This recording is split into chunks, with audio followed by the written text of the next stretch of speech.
الحمد لله رب العالمين والعاقبة للمتقين ولا عدوان إلا على الظالمين وأشهد أن لا إله إلا الله ولي الصالحين وأشهد أن محمدا عبده ورسوله أما بعد أيها الأحبة السلام عليكم ورحمة الله وبركاته إن شاء الله محاضرة قدام بيسي محاضرات كأني أفرت مع الموت سعودي waxaan markii hore ciwaanka ku fikirayna inuu noqdo mashaakilka guryaha ka jira iyo xalkooda laakiin insha Allah taala sheekhu wuxuu doortay mashaakilba inayna imaanin insha Allah taala loo bedelo ciwaanka waxyaabaha wanaagsan gabdhuhu ay jecel yihiin in ninkooda laga helo si aan mushkilaba u imaan marka insha Allah hatta la taati mushkila fil biyut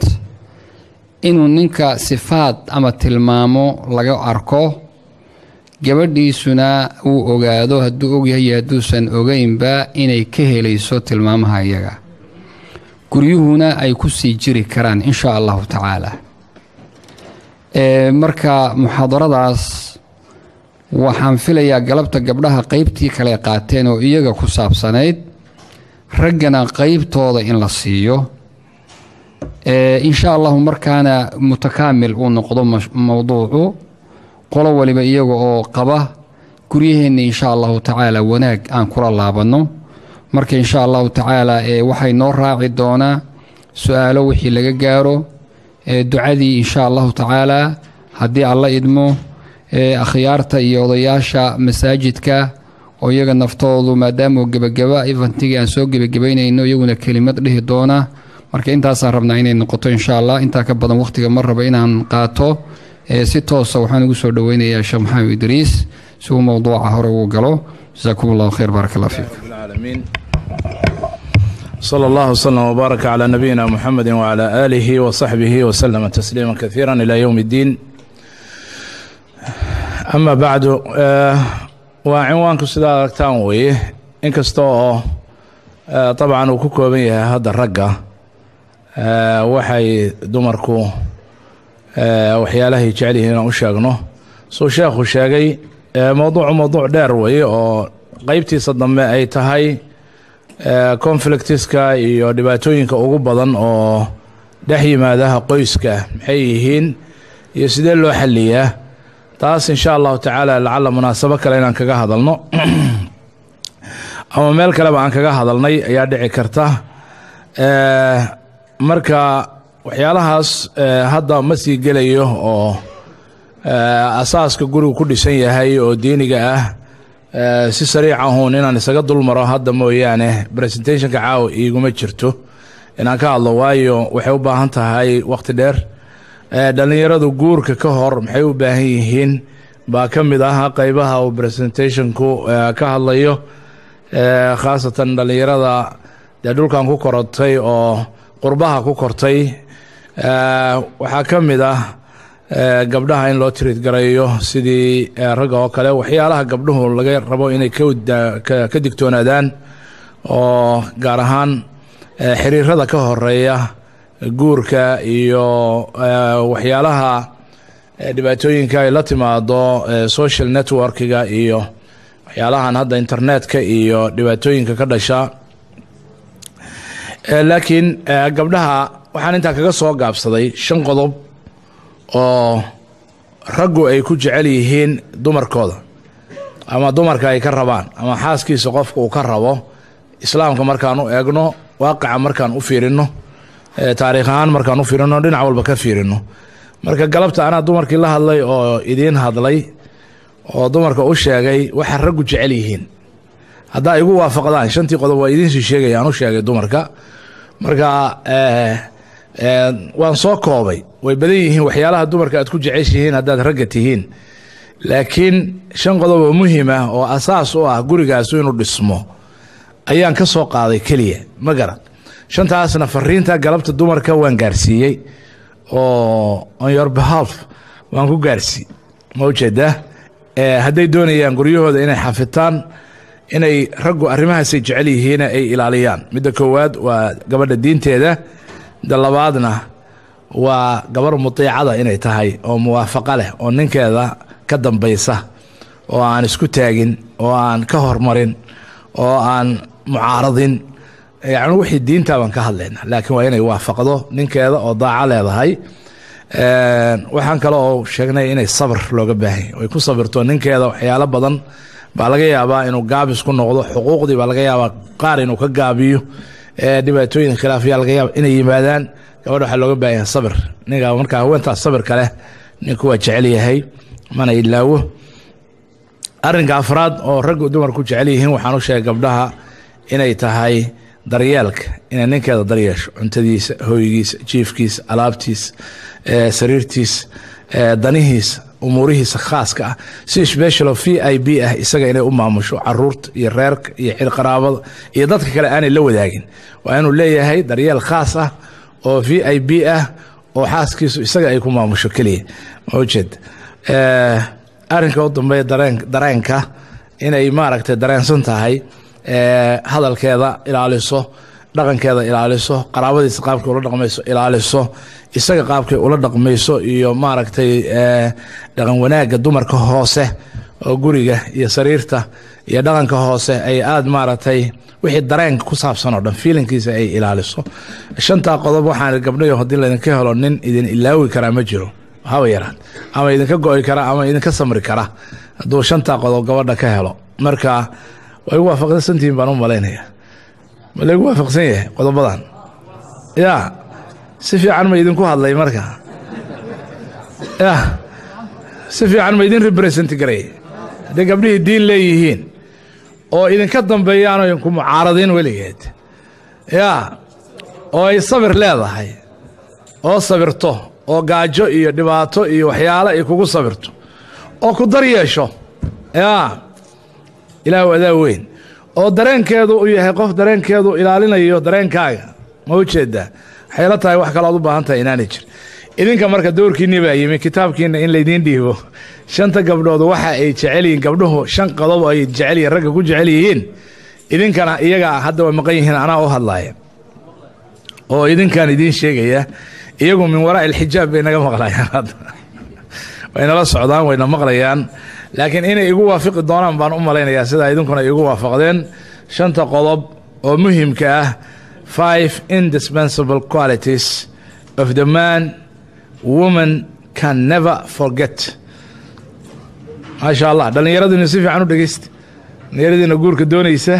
dhallinyarada maaragtay hadda guursatay,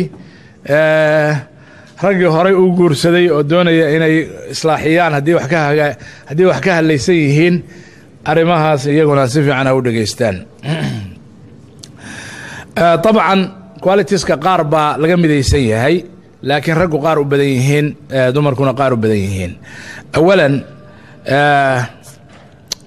shanti qodob halkan aan ku soo tiriyey oo raggu gabdhuhu ay uga baahan yihiin dumarkooda. hadha waa xoogaan faahfaahin doonaa, laakiin qodobka koowaad waa diinta, oo taas waa mushtarak. ninkana waa looga baahan yahay diin asaasina u tahay, gabadhana waa loo baahan yahay, waa shardi guurka lagu galo. marka gabar aan diin lahaynna ma guursato, nin aan diin lahaynna lama guursanayo, lama guurinayo. qodobka labaad oo ninka shardi u ah, dumarka xaggooda kuma aanan darin, laakiin waa ragga, waa akhlaaqda. waayo xadiiska u shardiyey, xadiisku wuxuu shardiyey idaa ataakum man tardawna diinahu wa khuluqahu. diin iyo akhlaaq baa laysku daray ninka, laakiin gabadha lama dhihin diinaha wa khuluqaha. fadfar bidaati diini taribat yadaak. sababtuna waxa weeye dumarka dabeecaddooda way iska qalloocan tahay sideedaba, asal ahaan bayba isaga qalloocan tahay, qallooc bay ka dhalatay. ma ujeed? marka diintu uma shardina, waa wax badan adaa la rabaa inaad ku dulqaadato. afkeeda qalloociisa, dhaqankeeda qalloociisa, waxyaalaha qallooca wax badan adaa la rabaa inaad dulqaadato. nina qodobka marka akhlaaqda, dumarku nin dabeecaddiisu wanaagsan tahay bay rabaan. waxay kaloo rabaan nin guriga mas-uuliyad qaadi kara oo hogaamin kara oo qawaam ah. ujeed? gabadhu ma jecla, walow ay laga yaabee mararka qaarkood inay iska wadato, laakiin nin uun camle ah oo iyada uun iska daba socda ma jecla. dumarku ma jecla, asal ahaantooda ma jecla. waa inay noqdaan yacni nin iyo xaaskiisa waa inay noqdaan ee laba maaragtay laba two females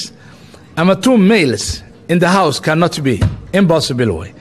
impossible waa inay male iyo female noqdaan ذكر وأنثى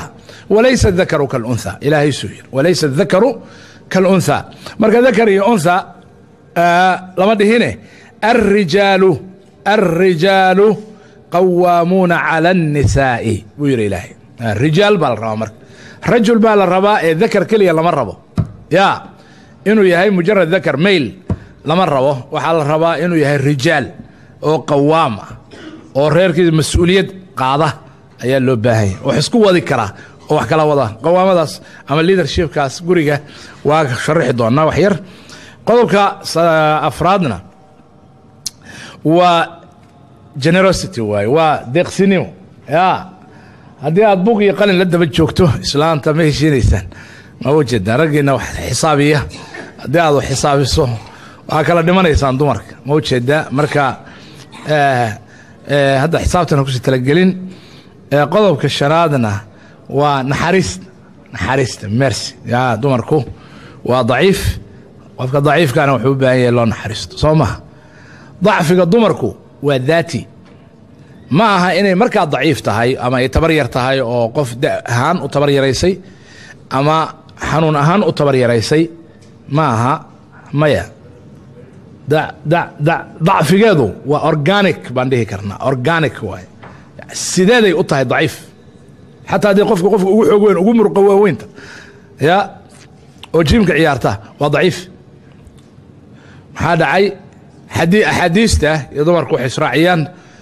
نينك ضعيف كدا وين يلمها يضمرك هذه حكامة الإسلام كله صعدا يا مركي نقطة دجال مركي نقطة حج مركي نقطة هولو وين مركي نقطة وحصدا وحال إسراع سياه الكبير والمرأة والطفل صدق انت صدق حسن هذا عي ضعفاء بالقرآن ضعفاء مركا هوانتو لما كلا صار هوانك مد ضعيفه يا ميدان ضعيفين ما لها كل قد ضعيف ضعيف كاس مركا وحو باين حريص شنتا قضب دمركو نينكay ka helaan waxa weeye si sahla kuma hilmaamaan si sahla kuma ilaawaan wayna jecelihiin inay la dhaqmaan waayahay diinta حاول جدنا دينت قضبك دينت أن سوق قادنا وطبعا واد قرن كرتان دينت لكن دينتي هي أخلاق دي حديث كوك الصاري ونيك واحد لو شردي دينه وخلقه صومها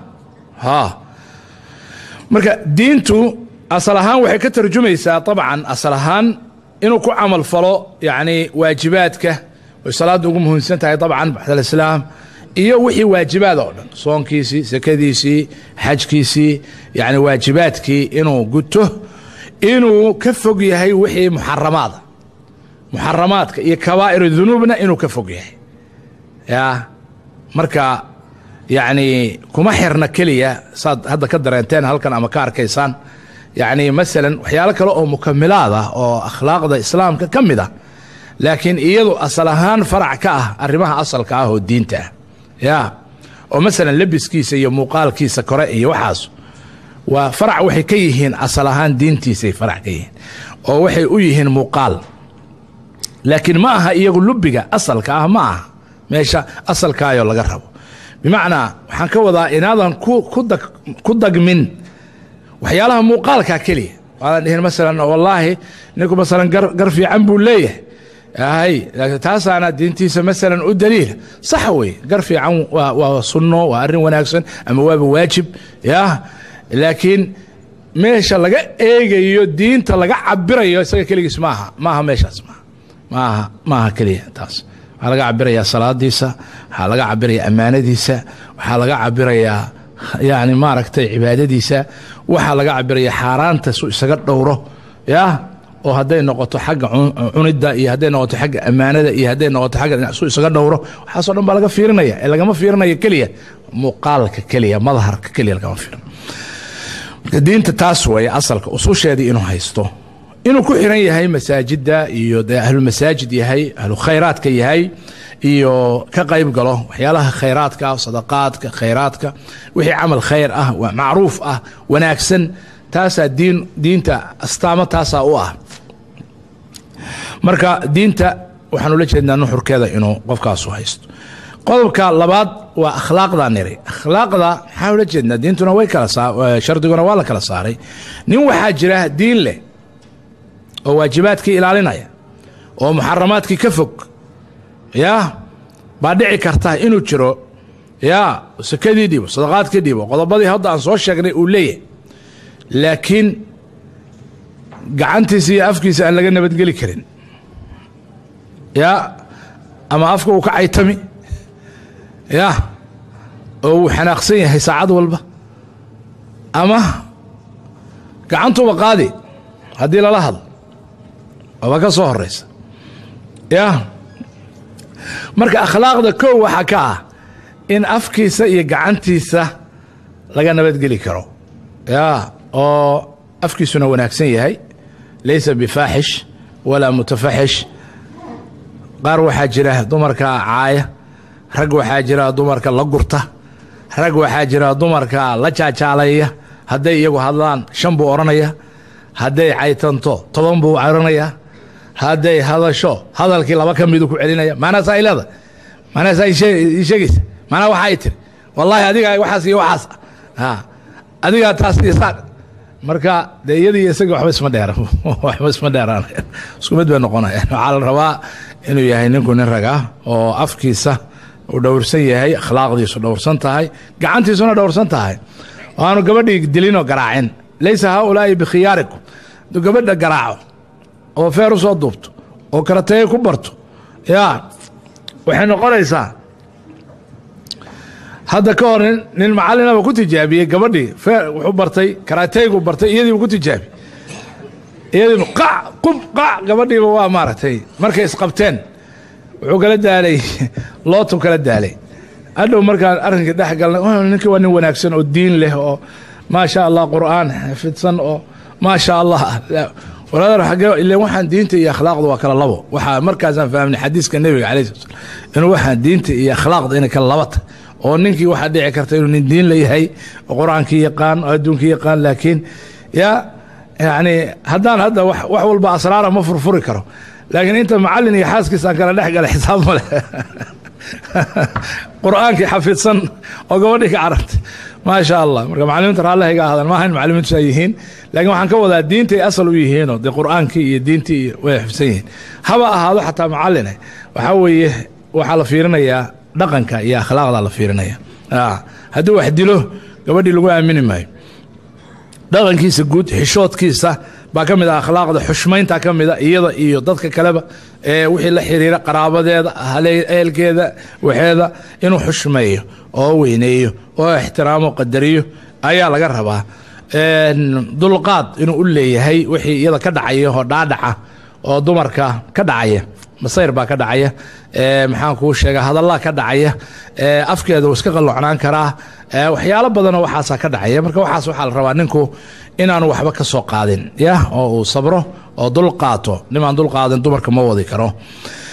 qodobka saddexaad oo ninka dumarku ay ku jecel yihiin waxa weeye hogaamintaas aan sheegay inuu yahay nin go'aan leh mas-uuliyad leh reerkiisa mas-uulka ah xaaskiisa mas-uulka ah yacni maxaan kuu sheegaayay wixii diintu saartay hoygeeda ayuu mas-uul ka yahay nafaqadeeda ayuu mas-uul ka yahay ogaanshaheeda ayuu mas-uul ka yahay diinteeda iyo sharafteeda ayuu mas-uul ka yahay inuu ilaaliyo yaa ubadkeeda iyo wixii iyada ka yimaado mas-uul ka yahay waxaasoo dhan waa inuu mas-uuliyadeeda xambaari karaa laakiin ninka hadduu soo baxo khayr mas-uul ma garatay ma noqonayo qof dumarku sii haysan karaa ama ay jecel yihiin marka dareenka mas-uuliyadda waa inuu ku weyn yahay ninku waa inuu wax isku wadi karaa mas-uuliyadda waxaa ka mida iyo raganimada loo qiyaasay xuquuq badanaa lagu leeyahay hooyadiis xuquuq bay ku leedahay aabbihiis xuquuq buu ku leeyahay xaaskiisu xuquuq bay ku leedahay carruurtiisu xuquuq bay ku leeyihin waxaasoo xuquuqaho isaga lagu wada leeyahay waxaa la rabaa inuu kala duwo inuu kala duwo hadda ka hor yacni waxaa dhacaysa kolalka qaarkood rag qaarkiis inay iska dhex gasho waxaa iska dhexgelaya xaqa aabbihiis leeyahay ama hooyadiis leedahay iyo xaqa reerkiisu ku leeyahay waa ujeeda heeray dhacdo la yidhaahdo masalan ka saar gabadhan guriga ka saar guriga ma rabo inaan guriga ku arko gurigayga inaan ku arko oo gabadhii guriga bannaanka looga saaro oo dhici karto habeen cad in bannaanka loo saaro oo dhici karto baraf iyadoo dhacaya in bannaanka loo saaro oo uu yidhaahdo dee hooyaday baa saas tiri hooyaday lama hadli karo anigu hooyaday maxaan ku sameeyaa maxaan yeelaa hooyaday baa saas samaysay masalan waa iska jiraan dumar marmarka qaarkood xadgudba hooyooyin ama sodoho ama marka ninka waxa iskaga qaldamaya xaqii waalidkiisu lahaa iyo xaqii xaaskiisu ku lahayd waxaa la rabaa inuu waxaa marka kala asturo oo kala maamulo oo hooyadiisna raalli geliyo baari u ahaado ya ma ujeeda xaaskiisana aanu dulmin oo ay iyadana xaqeeda ay leedahay ogaado marka wax isku wadidaas isagaa laga rabaa ninka inuu wax isku wado oo haddii wax khilaaf leen way diriraan kolalka qaarkood islaanta iyo sodohda ah iyo gabadha la qabaa waxaa la rabaa inuu wax kala wado oo wax isku wado qodobka afraad waxaa deeqsinimada yacni saa sheegay haddaaye dumarku ninka gacanta adag waxa weeye ma jecla oo waxaa laga yaaba inay gadaal xataa xoolihiisii ka guraan ama wax ka qaadaan ama maxkamadii la geeyo maxkamad la isla tago oo maxkamad waxaa la isula tegaya ninkan wuxuu nafaqadii nagu ciriiriyey iyo maaragtay caruurtii annagii wax nama siiyo ilaa heer gabdhaha qaarkood nabiga calay slam usoo dacwoodeen oo yidhaahdeen isagoon ogeyn xoolihiis ma ka qaadi karnaa haddii ninkii uu gacan adag yahay oo aanu wax nagu filanna siinayn markaasuu nabiga calay slam u saamaxay oo yidhi ha isagoon ogeyn xataa ka qaado marka haddaad gacan adkaato xataa gabadhii waxay sharci u helaysaa adigoon ogeyn inay jeebkaaga ka siibto ayay sharci u helaysaa xaq u helaysaa haddii aad bakhayl noqoto xiriirinta qaraabada iyo dadka iyo martida iyo waxaasna waxyaalaha waxaa weeye maaragtay deeqsinimada la xiriiraho xisaabtanka hadda ka hor gabar baa waxay tiri ninkan mar doonayo ilaa ay xataa jinni iyo balaayo isku riday oo la yidhi gabadha jin baa haya oo muddo dhan la daaweynhayay markii dambe nin sheekh ahlo waxay tiri wuxuu yidhi jinno kuma hayo waxna kuma hayaane runta ii sheeg markaasay tiri ninkan ayaanan rabin ifur baan idhi wuu diiday reerkuna ma rabaan inay iga furaan yaa oo maxaad dhacay ninkaaga ku qoonsatay wax badan bay tiri laakiin bakhaylnimadaa ka mid a subaxdii markuu baxayo wuxuu sii qiyaasaa saliidda inta la isticmaalayo miter wuu cabiraa saliidda galabtii markuu soo noqdona uu cabir kaluu saaraa markaasuu wuxuu yidhaa maanta wax badan baa saliidda miyaa daadiseen miyaa qubteen xagee waxaasoo dhanoo saliida u isticmaasha waxaasoo sankora xagee u isticmaasha kartoonkii la keenay asbuuc ka hor waa dhammaaday xagee kala geyseen waxaas waxay tiri maalin walba anugu lacagta mageed baan ka soo qufaya meel baan ka soo qufaya waxay tiri xataa saliidii uu mitir saaraya marka nin saas adiguba la noolaan lahayd bay tiri marka xisaabtankaasna dumarku badan ma jecla qodobka u dambeeyo shanaad ooy raggiina ku jecel yihiin waxaa wey naxariista weye nabigu calay salaamna mawaqsan rifqan bilqawaariir dumarka wuxuu ku tilmaamay quraarada inay yihiin quraarado quraaradu wax yar baa taabta wax yar haddaa saa hadda u sii dayso dhash bay leedahay waa kala jabays bagagagac isuma soo celin karaysa marka qawaariir buu ku tilmaamay nabigu calay salam waa quraarado wey waxa kano marka quraaradaha yaan la jebin oo yaan lagu taagsan way jajabayaan tartiib ha loola dhaqmo oo ha loo naxariisto gaar ahaan marka ay nugul yihiin hadday uur leedahay haddii ay umul tahay haddii ay xanuunsan tahay kuma sii jirto oo weligeed ma hilmaamayso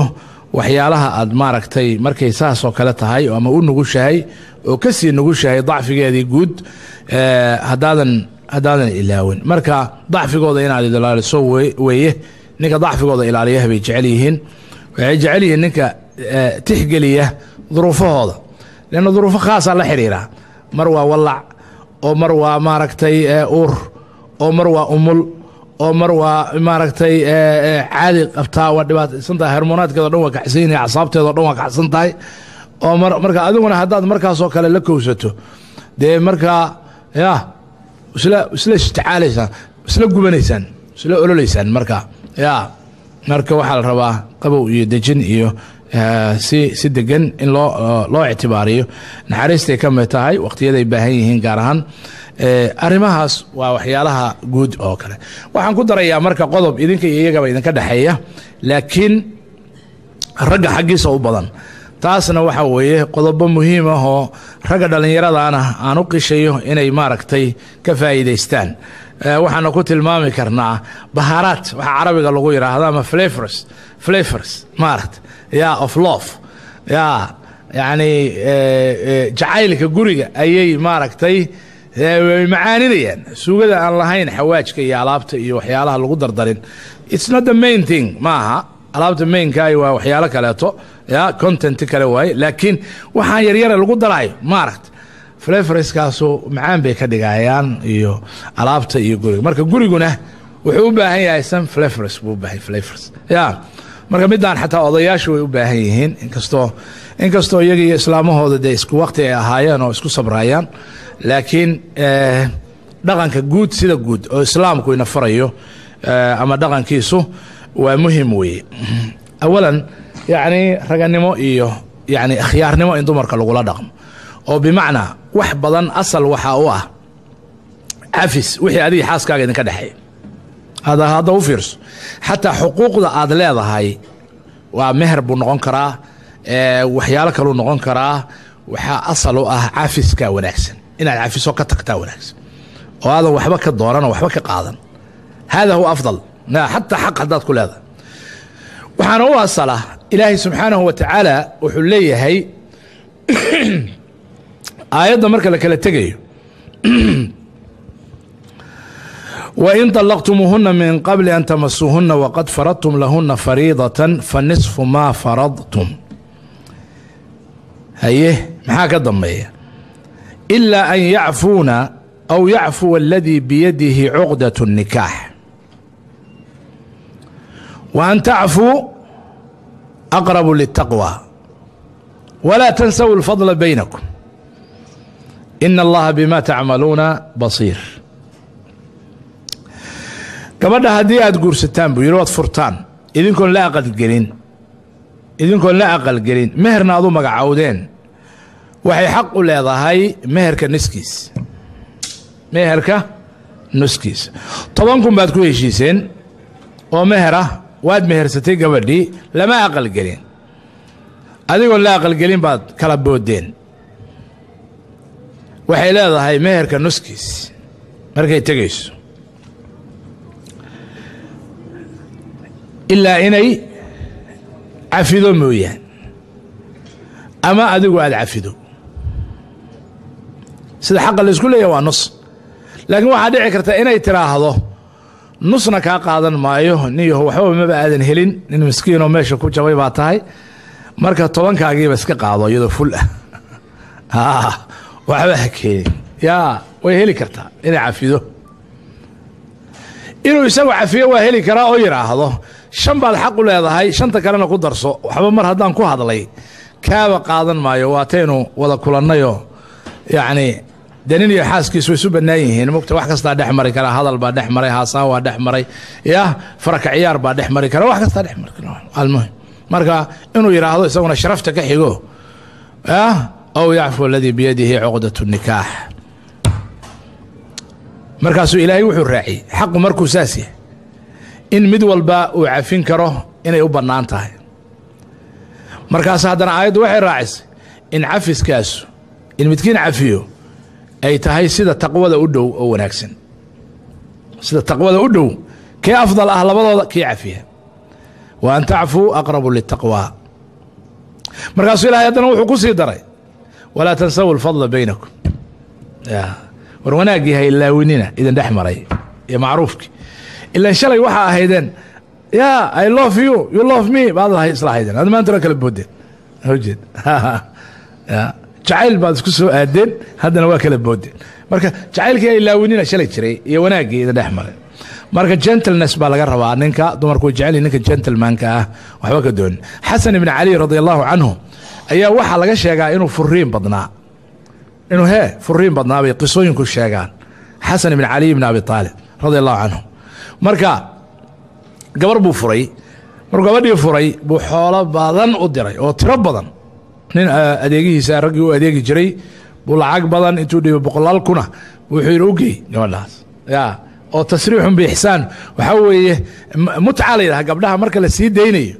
islaamku wuxuu noo jiday in gabadha la hagaajiyo la sagootiyo qalbigeedii jabay oo furiinka ku jabay waxaa la rabaa in la kabo oo jeeda markaa furayso meherkeediina waa siinaysaa maxaa kaloo ugu daraysaa sagootisna ugu daraysaa 5 kun oo kalena waxaad leedahay ama 2 kun oo kale ama kunkaas waxa weeye maaragtay isaguna waa sagootis way yaa saas way rag baa la mari kari laaya waxay qabtaaba ka badan waxay iga qabtaaba anigaba gurigayga gubtayba qoftaan ee wareerisay waxaysay waxa igu samaysay yaa tirsanaya xisaab soo dhiganaya halkan buugi qal marka ala kulli xaal nimayo waxa la rabaa khiyaarnimo gabadhii waxay tiri lacag badan weeye laakiin ninkii miyuu ii soo noqonaya ninkii xasan ah miyaan helaya mardam yaa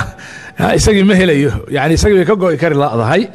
laakiin xoolihii way siisay waxa kale oo kamid ah serviceka iyo guriga khidmada yani reeg loo adeego wixii loo qabanayo waxay u baahan yihiin meel haday u baahantay la geeyo waxyaalaha hadii la rabo in loo soo qaado yani waxyaalaha soo kale tana yani okay hadalka dumarku akthar min الرجال ragga waxay uga badan yihiin xagga hadalka afkoodu afkay ku nool yihiin macnaa waxa weeye marka la hadal xaaska gabdhar badan baa waxay ka ashtakoodaan ninkii ma hadlayo maanta oo dhan shaqo jira caaw markuu yimaado TV-gu saa u furaya cashadii uu soo dhigaya cashada markaa uu soo dhigo yaa waaba sii khuurinaya waa sii socda goor ma wada hadlayna marka goor aan la hadlo iyo goor aan wada hadalnaba ma haynaba wuxuu ku leeyahay hadal tirada naga daa hadal maxaa loo baahan yahay mashaaka maanta dhul BBC miyaan anagu buleey BBC ma aha qofkan wuxuu u baahan yahay la sheekaysato in la fariisato waqti idinka kaligiina ma u jeedaa dhageysato ay ku dhageysato adiga aad dhageysato ayaa loo baahan yahay marka hadlaya akhwaani hadalku lacag idin kuma joogo xaasaskiina la sheekayst waxay kale u baahan yihiin hadiyada waxyaalaha flavorska waxa kamid ah hadiyada yaa guriga soo gelin adoon waxba gacanta ku wadin yaa gacanta waxba ku wadin xabad barafuunay xabad keegay xabad shokolaatay yaa khaasna gabdhaha dambe shokolaatada iyo waxa si cunaan soo moogidin yaa iyo meelaha dukaamada yar yar ee la soo maro yaa ice creamka hey waxa soo dhameey waa hadiyad weeye marka hadiyad la'aan ha soo gelina guriga tashjiicinta dhiirigelinta day wax samayso wanaagsan day maarta caruurta wax wanaagsan ku samayso day guriga wax wanaagsan ku samayso day alaabta wax wanaagsan ku samayso saasa la rabaa gabdhahana waa laga rabaa ma ninka kaliya ila wataan iri waa mushtarak xayaanahano waa wax la wadaago gabadha ninkeedu intaas oo dhan buu wax bixinaya wax uu masruufaya wax uu siinaya wax uu keenaya xeeranaysa hadiyad buu keenaya tan waa tii sanadkii hore laga tegay meedaaba goorma laga tegay kan haye barafuunkana waa kanoo kale yaa qaata hay maxaa marka dan waxaan naga daa marka ma waxba ha u keenin waxaan keenaba haddii la oranayo wax nafle maaha ama dooqaagu ma fiicna haddii la oranayo waxaa la rabaa inay tiraahdo maasha allah wax ka fiicanba lama arag barafuun ka fiican lama arag alaabtaan adiga keenta dumarkuna way jecel yihiin hadiyadda dumar raggooda ay u soo gadaan waxay ka jecel yihiin inaad lacagta iyada siiso waxay ka jeceshahay inaad hadiyadda u keento xabadda hadiyadda haddaad adigu waxaad u soo gaday 100 yahay kunna aad siiso waxay ka jeceshahay 100 ragguna saas oo kale way jecel yihiin xaaskooda waxay ku xusuustaan oo gabadhu waxa la rabaa suuqa markay soo marto meelaha soo marto odageeda inay tiraahdo hadiyaddan barafuunkan adaan kuu soo gaday maxaawistan adaan kula jeclaaday alaabta yarta adaan kula jeclaaday xogaadan yarta adaan kula jecyaa waxyaalahaas waxa loo baahan yahay oo jeedaa waxa loo baahan yahay nolosha taqyiir bay u baahanta haddaan maanta oo dhan bariis haddaan cuneen dee bisha dhan haddaan bariis cuno waa daalaynaa marka bariiskan miyaan la bedeliyahay oo dhan miyaanu bedeli jirin marka wax walbiina waa saas nolosha bani aadamku iska maluul bani aadamku sidiisaba waxaa loo baahan yahay inaad kolkol bedesho gabadhu sanadkii oo dhan bay waxay ku jirtaa masalan guriga halka caruurta u labis u dhaq u samay ka saar haddana u labis u saar iskuulka u dir ka soo qaad iskuulka gey ka soo qaad cashada samay guriga dhaq ka soo qaad sanadkii dhan haddii intaa ku jirto maalin way kaaga baahan tahay inaad tiraahdo haye maanta wax shaqaa ma qabanaysid iskaga soo bax caruurna ma celcelinaysid bahalkiina ma qabanaysid maxaan kuu sheegay ya waxna ma karinaysid ina soo kaxayna keen aniga adiga le waay banaanka le waay banaankaan u bixin keligeen aniga adiga le waay banaankaan u bixin ma ujeedaa kolkolka saasaa loo baahan yahay kololka qaarkood nolosha inaad bedesho fasax yar inaad qaadato walow 2 beri 3 beri 5 beri usbuuc xataa aado waxyaalahaas waa tagyiir waa loo baahan yahay inaad marmar adiga iyadoo meelihiina iska soo ciyaartaan meelihiina iska soo maarata cashiisaan meelihiina inaad maarata iska soo tartantaan ilaa safartii markii lagu jiray nabiga cali xaaskiisa uu la tartamay waxa tagyiir faleefar bal gelina nolosh yaa Aisha la tartamaya nabiga hal Aisha yaa tartana aniga adi yalla balkana ciidanka sii socda idin naga tartamayna yaa marka adu waxa oranaysaa anu nin gentleman anahay ma had waxa ciyaarta naga dhaaf caruur miyaan nahay anagu ya no keeni wax ya caruur miyaan protection oo nabiga cali sama caruur baa markuu xaaskiisa la ordaayay markuu cuntada afka ugu gurayay markay iyadu maaragtay ciid ay saa korkiisa u marinaysa isna u marinayay saabuunta markay korkiisa marinaysa isna uu saabuunta ka qaadayay oo ay wada qubaysanayeen ya ma jira qof xaaskiisa marna la qubaystay kaliya iyo wada qubaysteen waxa laga yaabaa inaan la soo helin maca dalika nabiga cali xaaskiisa oo la qubaysan jiray marba musqushooda gali jireen oo biyaha wada qubaysan jireen oo isugu shubi jireen oo saabuunta isu marin jireen ma ujeeda express love bay ka mid tahay iyo protection xaaskaaga inaad ilaaliso inaad difaacdo inaad maaragtay sharafteeda iyo magaceeda iyo macnaasheeda difaacdo sidoo kale love-kaaga inaad u sheegto jacaylkaaga iyo qadarintaada inaad u sheegto haddaad ka xishoonayso afka inaad soo mariso wallaahi anigu xaaskayga waa jeclahay laakiin isbihinbihinta ma aqaan haddaad tiraahdo isbihinbihinta iyo maaragtay I love you iyo waxaas iyo ku jeclahay iyo waxaas caruuraha ku hadle laakiin anigu waan jeclahay xaaskayga inaan jeclahay shaki kama jiro ya waaye u sheeg haddaad jeceshahay u sheeg ya waxa kaloo ka mid ah elegansiga yani xaragada xaaskaaga oo xaragood gabadha adiguna ninkaaga oo xaragood gabdhaha galabta waa u sheegay waxaan ninkii arkay xaaskiisa oo aroos u labisanaysa mase wuxuu mooday qof kale oo garan kari waayay wuxuu leeyahay qoftaan islaantaan sidaan u labisan oo sidaan u mashashuursan yay tahay oo marka qof kale xaafadda soo siyaarto u maleey موجد بس waa iyadii ilaan isagu had iyo jeer wuxuu ku arkaa marada umbaaliga baatiga iyo guriga ay ku joogto kali inay maaragtay hortiisa oo waligiis iyada oo alaab maaragtay sadayaxa oo kala taa sida tamooyan arag marka wuxuu yiri alaabtan anaga ma loo gashado dadka loo gashanayo marka isagana sidaas oo kale gabadhu ka rabtaa sidoo ninku saa uga rabo inay cilaansato barfuusato aduun quruxsato isagana saas laga rabaa ana wad marba gabar ay soo qortay waxay tiri nigay muddaan wada joognay waxa aan ku kala tagayno oo aan noloshii la xambaari kari la ahay waxa weeye ninkii inuu qubaysto ma rabo markuu guriga habeenkii markuu yimaado inuu qubaysto ma rabo waxa uu daran un xaajadiisa inuu guto si kastaba ha ku guto khalaas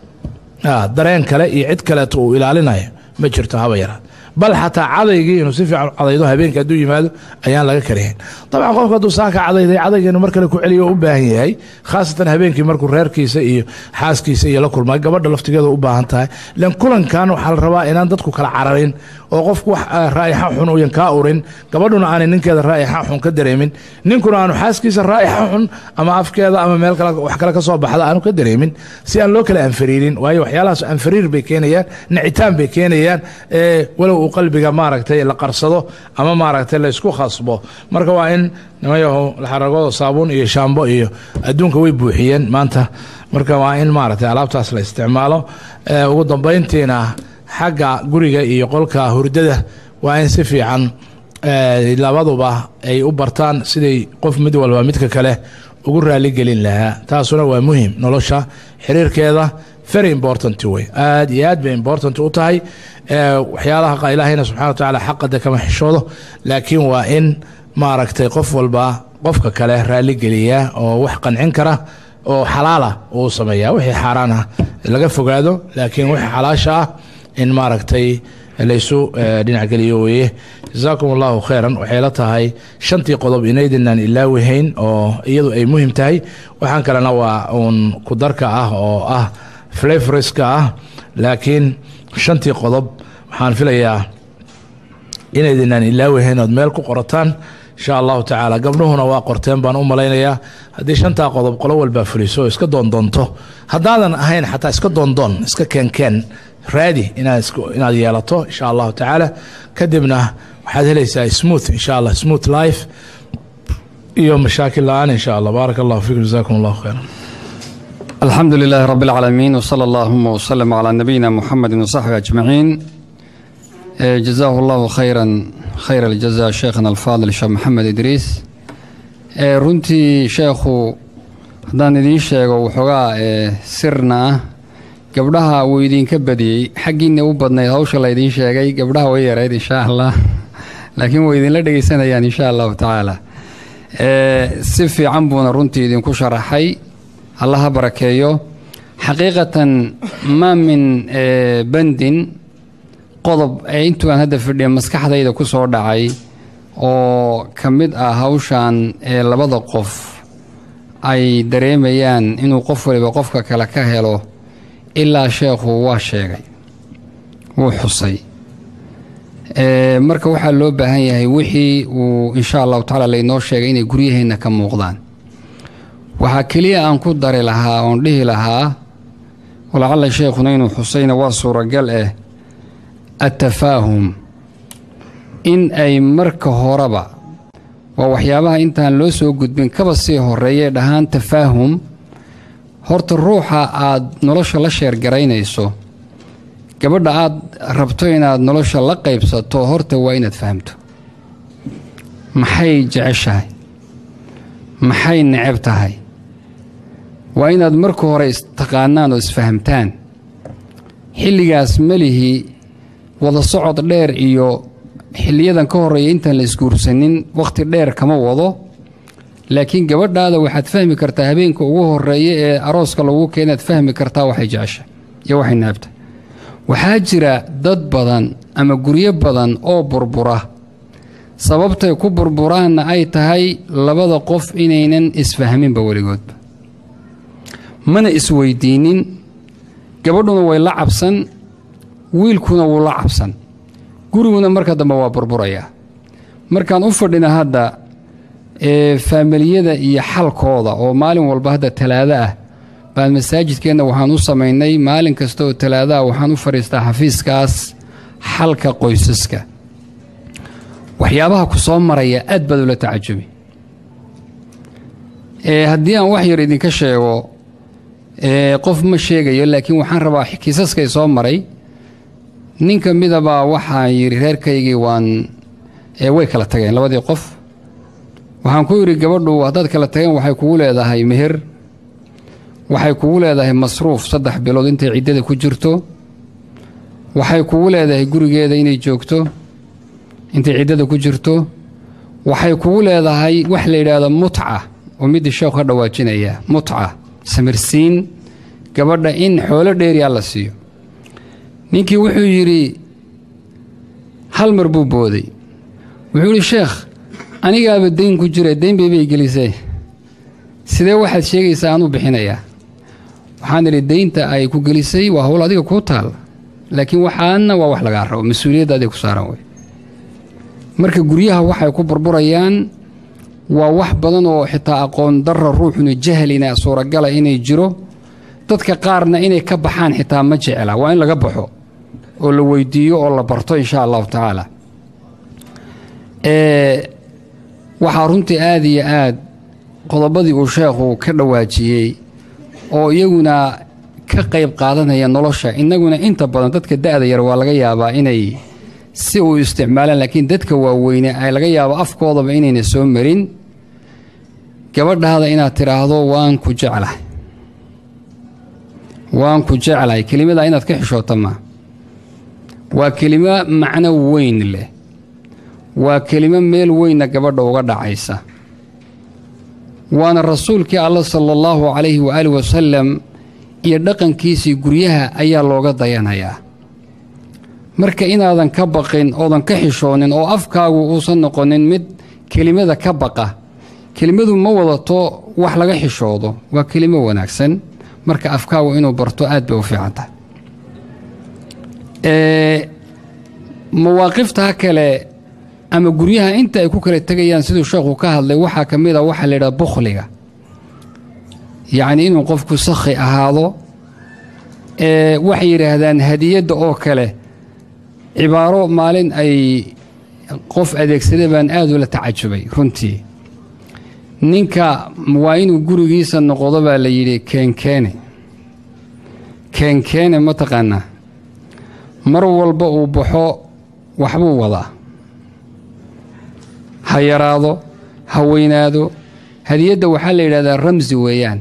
ma aha wax weyn siduu sheekhuba sheegay laakiin waa ramsi macno gaara leh waxayna xambaarsan tahay xadiiskii rasuulka tahaaduu taxaabo